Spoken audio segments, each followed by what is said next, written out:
Marwari media आप देख रहे हैं। आज 12 दिसंबर 2024 गुरुवार का दिन, हिंदू तिथि मार्गशीर्ष माह की द्वादशी है। नजर डालेंगे आज की बड़ी खबरों पर। शुरुआत करेंगे देश की बड़ी खबर के साथ। सबसे पहले तो आपके लिए एक काम की खबर है। आधार कार्ड धारकों के लिए एक जरूरी सूचना है। जिन लोगों ने अभी तक अपने आधार विवरण को अपडेट नहीं किया है, उन्हें तुरंत इसे अपडेट करा लेना चाहिए बिना किसी शुल्क के, क्योंकि आधार अपडेट करवाने की अंतिम तिथि जल्द ही समाप्त होने वाली है। आपको बता दो, आधार कार्ड को मुफ्त में अपडेट करवाने की अंतिम तिथि 14 दिसंबर 2024 है। इसके बाद अगर आप आधार कार्ड में कुछ भी बदलाव करवाते हैं तो आपको पैसे खर्च करने पड़ सकते हैं। इसीलिए यदि आपको भी निःशुल्क अपना आधार डिटेल अपडेट करवाना है तो देर ना करें। जल्द ही UIDAI की आधिकारिक वेबसाइट पर जाकर आप अपने आधार कार्ड को फ्री में अपडेट करवा सकते हैं। बहरहाल आगे बढ़ जाते हैं। देश की एक और बड़ी खबर। केंद्रीय स्वास्थ्य मंत्री JP नड्डा ने मंगलवार को राज्यसभा में बताया कि युवाओं में अचानक मौत की वजह कोविड वैक्सीन नहीं है। दरअसल आपको बता दूं, कोरोना के बाद आपने देखा होगा अचानक मौतें यानी कि हार्ट अटैक के मामले बढ़ गए हैं, जिसके बाद लगातार वैक्सीन पर सवाल उठ रहे हैं। जिसके बाद केंद्रीय स्वास्थ्य मंत्री JP नड्डा ने कहा है कि युवाओं की अचानक मौत की वजह कोविड वैक्सीन नहीं है। JP नड्डा ने Indian council of medical research यानी कि ICMR की एक रिपोर्ट का हवाला दिया है। नड्डा ने कहा है कि इस रिसर्च से पता चलता है कि वैक्सीन से जोखिम बढ़ा नहीं है बल्कि कम हुआ है। आगे बढ़ेंगे। राजस्थान से बड़ी खबर। राजस्थान में उद्योग लगाना सस्ता होगा, CM भजनलाल शर्मा ने इसको लेकर बड़ा ऐलान किया है। राजस्थान राइजिंग समिट के तीसरे दिन सरकार ने लघु उद्योग के लिए 1 एकड़ जमीन के लैंड कन्वर्जन में छूट का ऐलान किया है। आगे बढ़ जाते हैं। एक और बड़ी खबर। राजस्थान में सरकारी नौकरी के इंतजार में बैठे युवाओं के लिए बड़ी खुशखबरी है। अपनी सरकार की पहली वर्षगांठ से पहले मुख्यमंत्री भजनलाल शर्मा ने युवाओं को बड़ा तोहफा दिया है। बड़ी खबर यह है, राजस्थान सरकार ने चतुर्थ श्रेणी कर्मचारी के 52,453 पदों पर वैकेंसी निकाली है। अगले साल मार्च में इसकी आवेदन प्रक्रिया भी शुरू होगी और सितंबर में एग्जाम होगा। 18 से 40 साल तक की उम्र के 10वीं पास उम्मीदवार कर्मचारी चयन बोर्ड की वेबसाइट पर जाकर अप्लाई कर सकेंगे।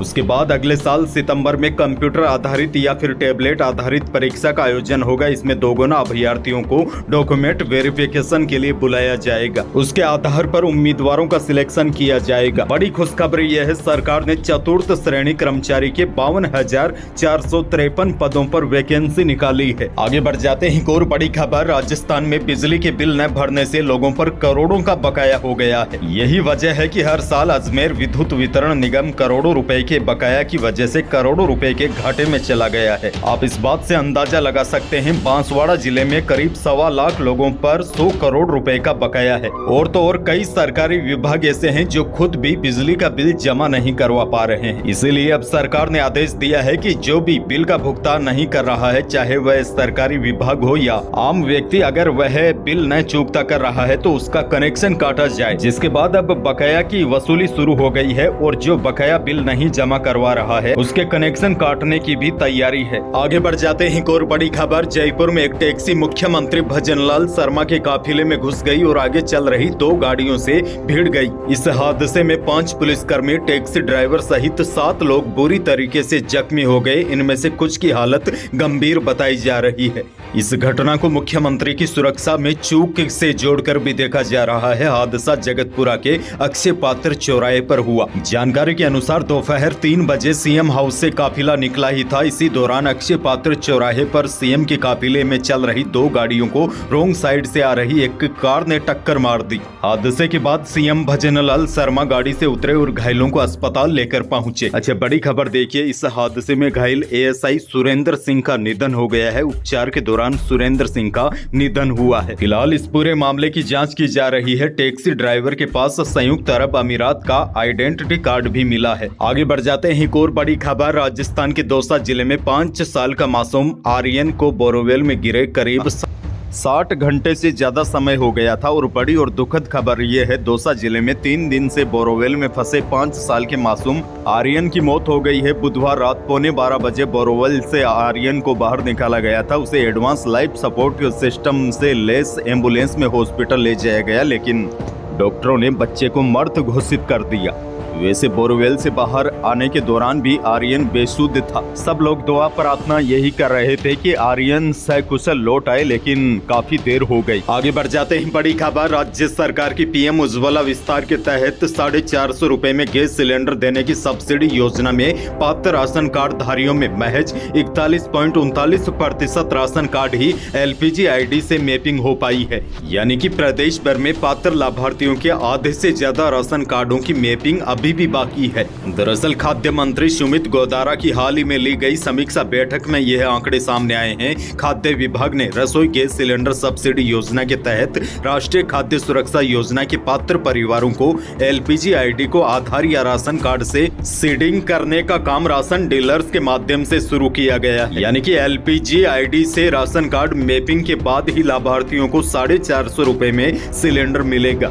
आधार कार्ड या राशन कार्ड मैपिंग नहीं करवाने पर सब्सिडी योजना का लाभ नहीं मिल पाएगा। और देखिए, साथ ही मैं आपको यह भी जानकारी दे दूं, जिनको राशन कार्ड से गेहूं मिलता है, लाभार्थी परिवारों को राशन कार्ड में दर्ज सभी सदस्यों की eKYC करवाया जाना भी अनिवार्य है। पात्र लाभार्थियों ने 30 दिसंबर तक eKYC नहीं करवाई तो उनका नाम खाद्य सुरक्षा सूची से हटा दिया जाएगा। आगे बढ़ेंगे, एक और बड़ी खबर। राज्य की सरकारी स्कूल में पढ़ने वाली 9वीं कक्षा की 1.25 लाख छात्राओं को आज साइकिलें मिलेगी। सरकार के कार्यकाल का 1 साल पूरा होने पर 9वीं कक्षा की पात्र 3.25 लाख छात्राओं में से 1.25 लाख को ब्लॉकवार आयोजित होने वाले वर्चुअल कार्यक्रम के तहत साइकिल का वितरण होगा। वैसे आपको बता दूं, योजना के तहत प्रदेश के सभी सरकारी स्कूल में पढ़ने वाली 9वीं कक्षा की छात्राओं को साइकिलें दी जाती है। अब बड़ी खुशखबरी यह है, 9वीं कक्षा की 1.25 लाख छात्राओं को आज साइकिलें मिलेगी। एक और बड़ी खबर, राजस्थान के सबसे बुजुर्ग पूर्व विधायक, स्वतंत्रता सेनानी और शेखावाटी के बड़े किसान नेता रहे रणमल सिंह का बुधवार सुबह 9 बजे 102 साल की उम्र में निधन हो गया है। रणमल सिंह वर्ष 1977 से 1980 तक सिक्कर के विधायक रहे थे। इसके साथ ही वे 5 बार 1955 से 1992 तक ग्राम पंचायत के सरपंच भी रहे। इतना ही नहीं, बड़े किसान नेता के रूप में पहचान रखने वाले रणमल सिंह कृषि उपज मंडी सहकारी समिति व ग्राम सेवा सहकारी समिति सहित कई अन्य पदों पर भी रह चुके हैं। फिलहाल वे सिक्कर जिले में स्थित अपने पैतृक गांव कटरा थल में परिवार के संग रह रहे थे। मौसम से जुड़ी बड़ी अपडेट आ चुकी है। राजस्थान में कड़ाके की सर्दी अब शुरू हो गई है। इस सीजन में पहली बार तापमान माइनस में पहुंच गया है। प्रदेश के कई जिलों में ओस की बूंदे हो या बाल्टी में रखा पानी, तापमान गिरने के कारण अब पानी बर्फ बन रहा है। वैसे आपको बता दूं, पूरे प्रदेश में सबसे ठंडा फतेहपुर रहा। सिक्कर के फतेहपुर में बुधवार को न्यूनतम तापमान -1.0 डिग्री सेल्सियस दर्ज किया गया। मौसम विभाग ने कहा है कि तीखी सर्दी का दौर अब शुरू हुआ है, जो आगे भी जारी रहेगा। प्रदेश के 17 जिलों में आज और कल कोल्ड वेव यानी कि शीत लहर चलने की भी चेतावनी दी गई है। तो यही थी प्रदेश और देश की आज की बड़ी और महत्वपूर्ण खबरें। वीडियो को लाइक करना बिल्कुल न भूलिए और चैनल पर नए हैं तो सब्सक्राइब जरूर कीजिए ताकि आप अपडेट रहे बड़ी और काम की खबरों से। धन्यवाद।